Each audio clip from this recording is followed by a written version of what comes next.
તો અમારા ગામની અંદર બહુ અતિ ભારે વરસાદ પડી ગયો અને વાવાઝોડું પણ આવી ગયું. પછી વાવાઝોડું તો ઊભા રોડે ચડી ગયો અને ગામના તમામ રીતના કલાકાર હતા એ બહાર વી આવ્યા. અને તમે જોવો અત્યારે વાદળા થઈ ગયા છે કાળા ગોમ અને ઝાડવાના પાંદડા ઉડી ગયા છે.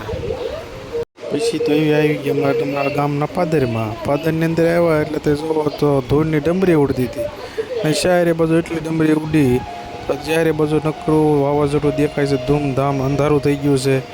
અને આ છે અમારા ગામનો વર્ષો જૂનો વડલો, 150 થી 200 વર્ષ જૂનો વડલો છે અમારા ગામની અંદર. પછી તો બકાલાવાળા દાદા પણ ઊભા રહી ગયા, નકર એને બકાલાની લારી ઉડી જાત ને બકાલું પણ ઉડી ગયો બધા.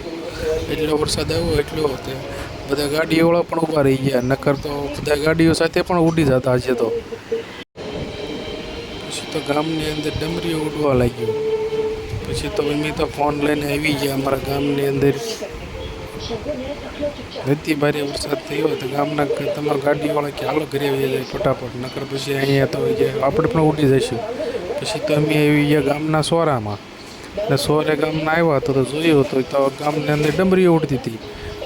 ડમરી એટલી બધી ઉડતી હતી ડમરીઓ કે ગામની અંદર જેટલા કાગળિયા હતા એ બધા કાગળિયા ડમરીઓ ચડી ગયા. પછી તો ગામના બધા જોઈને ફોન લઈને વિડીયો ઉતારવા મળ્યા અને જોવા મળી ગયા ઓહો આવી ડમરી આપણા ગામની અંદર. બધા જ ગામની અંદર શેરીઓમાં કાગળ હતા એ બધા કાગળ ઉડવા જ લાગ્યા. એક તમે જુઓ, તમે પણ જોઈ શકો છો, આ બધા કાગળ ઉડી ગયા, એક જ સાથે ઉડવા મળ્યા છે. એટલે સફાઈ કરવાની જરૂર જ ન પડી. વાવાઝોડું એવું આવ્યું તે ખાતે ઓટોમેટિક જ સફાઈ થઈ ગઈ.